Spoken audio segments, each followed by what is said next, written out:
It's a great day, sports world. What's up to all the sports lovers, haters, addicts, and fanatics out there? This is Larry Patterson coming to you for GT365. That's Game Time 365 Sports Live here on the GTS, and it's a Game Time Sports Network. Today, you're talking 32 teams in 32 days. The Washington football team, formerly of the Washington Redskins. This is their second year going into the name of the Washington football team. I think next year they will be finding a new name, even though I think that they should keep this name. It's kind of unique, it's different. They won their first division title off of this name since stepping into the new regime of the whole thing. I just think that they should just keep the name. It's different. It's you already building a culture over there. And for you to find another name is just it's kind of whack, you know what I'm saying? But that's just me. Other people would disagree or have their opinions, but oh well. This team started off 2-5 last year. Ended the season on a 5-4 note. Won the NFC East. The final record of the season was 7-9. They won the NFC East by the hairs of the chinny chin chin. The last time they won the NFC East was in 2015, and they played Aaron Rodgers. Kirk Cousins was the quarterback then. That was the last time they won the NFC East. And the last time they reached the divisional round was in 1999 against the same team that knocked them out this past year in the wild card round with the Tampa Bay Buccaneers. 31-23, Tom Brady led the helm for that. Taylor Heineke had him a nice game. So that was the end of that. Alex Smith retired. It was time. It was time, especially after the nasty injury that he had in 2018. Many didn't think that he was going to come back from that, even including me. But he did, and he went out. He was 168 for 252, 1,582 yards. He threw 6 touchdown passes. He threw 8 interceptions, and he had a 66 completion percentage. Well-deserved. A well-deserved send-off. It's not the season that you wanted, but it was clear that he wasn't that guy anymore. The injury kind of it derailed him a little bit as far as speed. Alex Smith was already a quarterback that wasn't prone to turn the ball over. He was a very good game managing quarterback, even in his days from San Francisco and Kansas City. So, but he's gone now. It's a new quarterback in Ryan Fitzpatrick. They signed him to a 1-year deal. Now Fitzpatrick, 16 years in the league. He's got over 34,977 yards thrown, 223 touchdowns thrown, 169 interceptions though. In 2015, which was his best year, he had 3,905 yards, 31 touchdowns, 15 interceptions. So there's always a thing about him that he's going to do that. It's the turnovers, and you could get a clean Ryan Fitzpatrick. You could get, a different Ryan Fitzpatrick. So, but nevertheless, he's here now in 2020 with the Dolphins. Last year, he had 2,091 yards, 13 touchdowns, and 8 interceptions. That came in with a little sprinkle, like he was starting, and then Tua came, and then he started again, and that whole thing. Key departures for this team: Ronald Darby, cornerback; Alex Smith, Fabian Moreau, Ryan Kerrigan, Ryan Anderson, as well as a host of others. Key additions for this team: Ryan Fitzpatrick. They grabbed Curtis Samuel, William Jackson, the third from Cincinnati, David Mayo, Adam Humphries, Darryl Roberts, Charles Leno Jr., and Also, Dwayne Haskins was also a departure too. So in the past, last year, this team was ranked 25th. Very, very, very poor. 3,465 yards through the air. And on the run, they were ranked 26th. So really no better. 1,611 yards, ranked 26th. On third downs, offensively, they were ranked 23rd. On fourth downs, they were ranked 13th. And in the red zone, they were ranked 20th. Not a good offense. I'm hoping that this offense can kind of step to a different tier this year. But I think it's going to be a certain type of quarterback to do that, and it might be Taylor Heineke.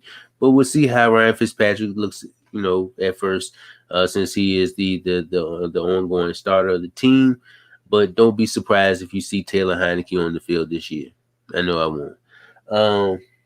Speaking of Mr. Heineke, we're gonna go ahead and go right on into the rosters.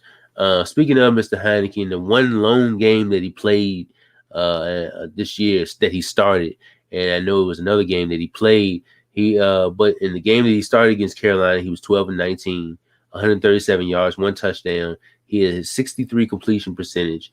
And in the playoff game, that a lot of people didn't really, think he had a chance, or they had a chance. But man, he showed his butt that day. 26 of 44, 306 yards, 1 touchdown, 1 interception. He got sacked twice. He also had 6 carries, 46 yards, 1 touchdown. He had a 78 QBR. Tom Brady had a 104 QBR. So big total difference. That's how you know the defense was also playing a major part in the game. But with this particular team, I think they're headed into a right direction, man. It's just that quarterback situation. Speaking of the other quarterbacks, Kyle Allen goes into year number 3. He's still a part of the Ron Rivera system. Taylor Heineke, Ryan Fitzpatrick at the running back position.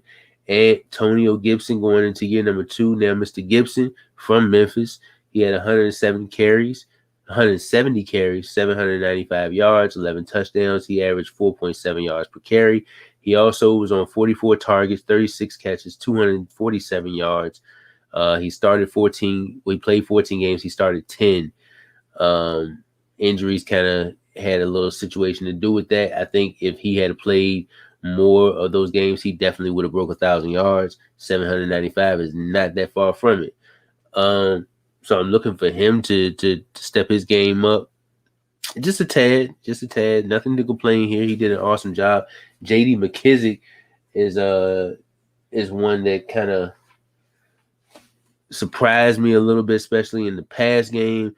He was 85 carries for 365 yards, 1 touchdown. He averaged 4.3 yards per carry. In the past game, he had 110 targets, 80 catches, 589 yards, and 2 touchdowns.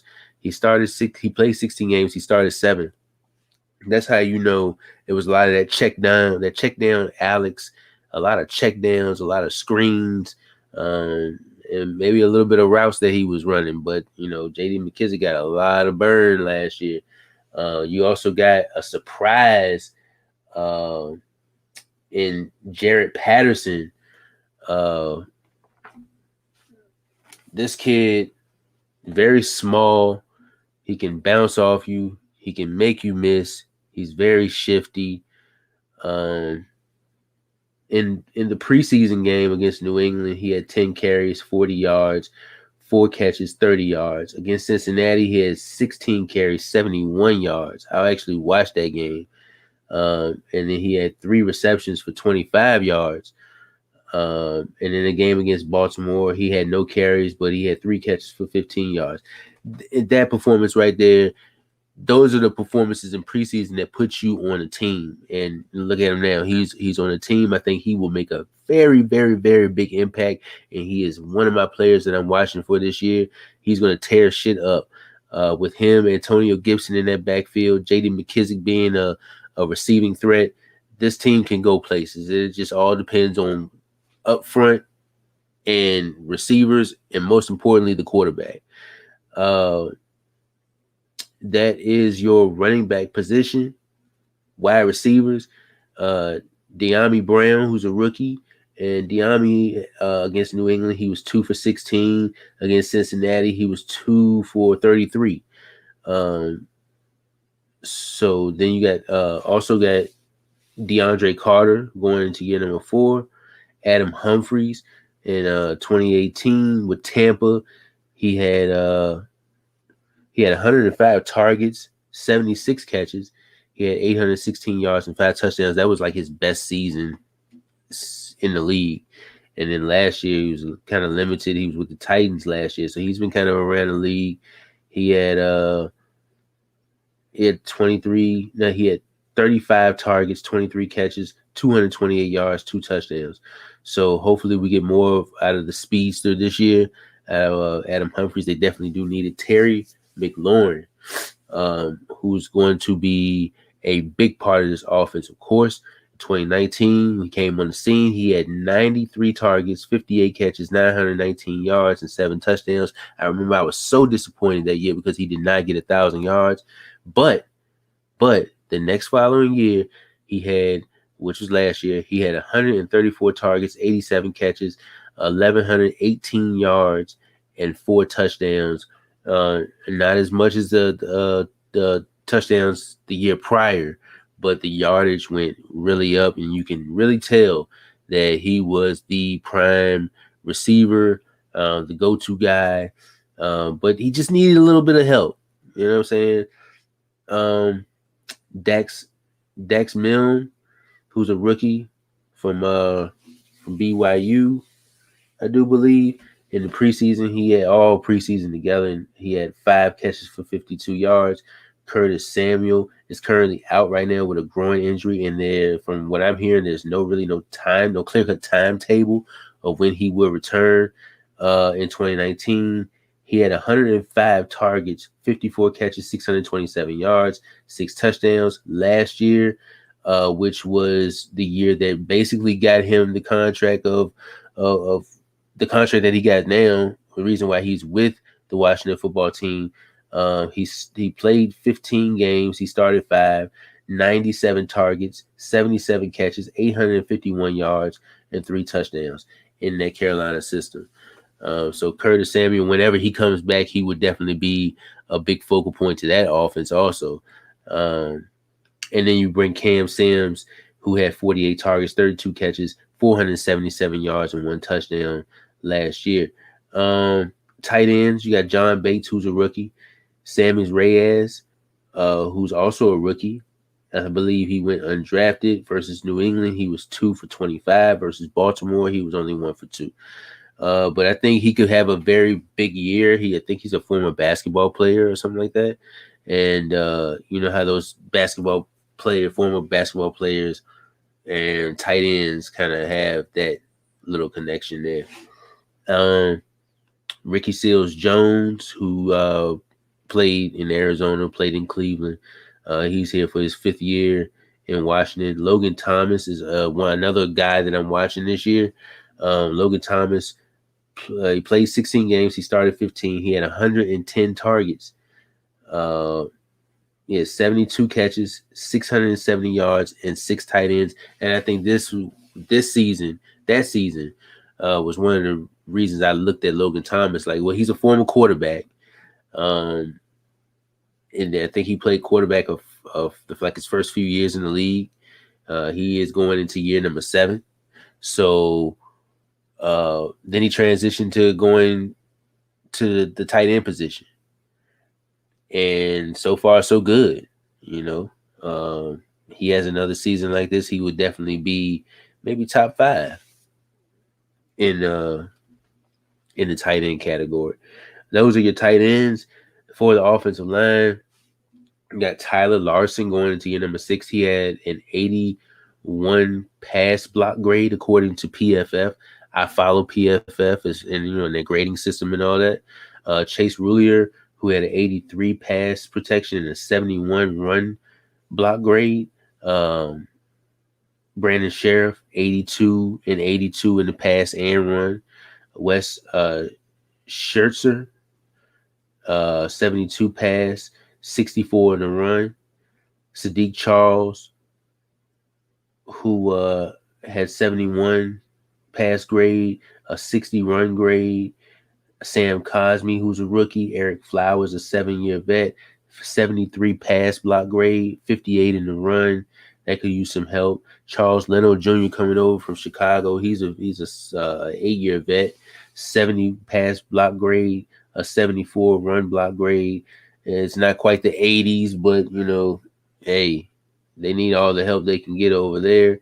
And then Cornelius Lucas going to year number 7, 83 pass block grade, 61 run block grade. That is your offensive line.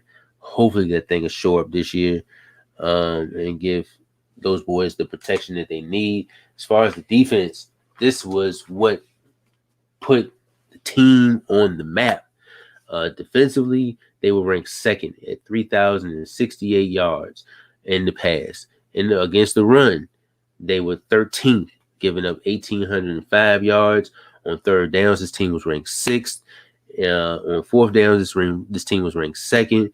And in the red zone, this team was ranked fourth. So top 10 in third down, fourth down, and red zone percentages. That is very, very good. No complaints there. And they will only get better the more that they're together. Even with including a few new stars on the team. So starting with the defensive line, you got David Botta, who's going into his first year in that 4-3 defense. Jalen Jelks going into year number 2. James Smith-Williams going into year number 2. Montez Sweat, who had 7 sacks and 27 pressures in 2019. In 2020, he had 9 sacks and 31 pressures. He's going to year number 3. Shaka Toney is a rookie going to his first season. By the way, Montez Sweat is a player that I'm watching this year. He going to year number 3. So year number 4 and possibly the pickup option year is a very big year for him. I want my man to get paid, man. Shaka Toney was a rookie. Casey Toohill going to year number 2. Defensive Rookie of the Year, the reigning defending Defensive Rookie of the Year, Chase Young. My man had 44 tackles, 7.5 sacks, and 4 forced fumbles. Also pulling in 24 pressures and 7 blitzes. This guy is a monster, and he will continue to do great things as long as he is healthy on that field. Jonathan Allen, in 2018, he had 8 sacks. In 2019, he had 6 sacks. In 2020, he was only limited to 2. Still a valuable piece to that defensive line. Matt Ioannidis, who was injured most of last year. I think he only played 3 games. He didn't start any. But he had 31 tackles in 2018 with 7.5 sacks. In 2019, he had 64 tackles with 8.5 sacks. And mind you, last year, I think he had a sack and a half, but he didn't play that much. So, he only played 3 games. Deron Payne in 2018, he had 56 tackles. He also had 56 tackles in 2019. And in 2020, he had 54. Still a valuable piece to that line. Tim Settle, nice, good depth piece going to year number 4. In the linebacker position, Jamin Davis, who had 102 tackles with the Kentucky Wildcats last year. He's a rookie. Hopefully he can be that quarterback of the defense in the next couple years. Cole Hoagland missed 12 tackles and 9 tackles in 2019 and 2020. In 2019, he also had 105 tackles and 72 tackles in 2020. He's going into year number 3. Khaleke Hudson, my bad. Khaleke Hudson going to year number 2. David Mayo had 82 sacks in 2019, 2 sacks. He had 82 tackles in 2019, 2 sacks. He played 16 games, started 13. And then I think last year he had 29 tackles. He was mostly injured. John Bostic, 2 straight years of 100-plus tackles. So he's going to year number 9, and I think Jamin Davis will probably be that guy to overtake him in the next couple years. Might be playing beside each other. Who knows? I think that that linebacker spot is nice, real nice. Just like the defensive line spot is gonna be real nice. Cornerback spot is definitely another position that I like from this team. Kendall Fuller, who had 10 interceptions in his 5-year career. He had 85 targets, 52 completions with a 61 completion percentage. That is monstrous. I love Kendall Fuller. The fact that Ronald Darby had left, it kind of messed things up a little bit. But hey, my man had to get paid. William Jackson. So you pull Ronald Darby out, you bring William Jackson in, and William Jackson had a career high 45 tackles. In 2018, William Jackson was targeted 77 times. He was completed against 44 times for a 57 completion percentage. In 2019, he's targeted 67 times, completed against 39 times, and with a 58 completion percentage. In 2020, he was targeted 74 times with a completed against 38 times with a completion percentage of 51. So I know a couple plays, give or take a couple plays, William Jackson was burnt on a couple plays. And I mean, you're not going to win every battle, but he's pretty solid. And I think the Washington football team got them a nice, good value at that corner right there. Kind of overpaid for him, but hey, it is what it is. Going into the other corners, Bobby McCann going to year number 7. Torrey McTyer going into year number 4. Jimmy Moreland had 44 tackles last year. He had a 55 coverage grade. That's not really all that good. Darryl Roberts going to year number 7, mostly a depth piece or for special teams. And rookie Benjamin St. Juste out of Minnesota. That's your cornerback group. The safety group, Troy Apke had 35 total tackles, had a 58 coverage grade. Landon Collins is back, but he's currently injured right now with an Achilles, I do believe. 3-time Pro Bowler, 4 years of 100-plus tackles. Hopefully that Achilles won't bother him a lot this year, but when you got an Achilles situation going on, you're really limited to a lot of time. So you definitely can see next year them getting more help in the draft, free agency for that particular position, because with an Achilles and plus the man going into his 8th year, who knows? Cameron Curl impressed me a lot last year. He was the 32nd ranked safety out of 94 safeties according to PFF. He had a 69 coverage grade, 88 tackles and 3 interceptions. He had 40 blitzes also. So he's definitely another player that I'm watching this year. Definitely impressed me last year. DeShazer Everett going to year number 7. He had 31 tackles. Derek Forrest, who's a rookie, that shores up the safety position. Dustin Hopkins going to year number 8 as the kicker. Tress Way going to year number 8 as the punter. As far as your draft picks for this team, Jamin Davis selected in round 1 out of Kentucky. Sam Cosmi, offensive tackle out of Texas, was in round 2. Benjamin St. Juste, round number 3, a cornerback out of Minnesota. Also, De'Ami Brown selected in round number 3, wide receiver out of North Carolina.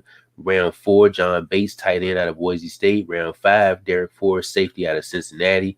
Round 6, Cameron Cheeseman. He's a long snapper out of Michigan. He's still the long snapper there.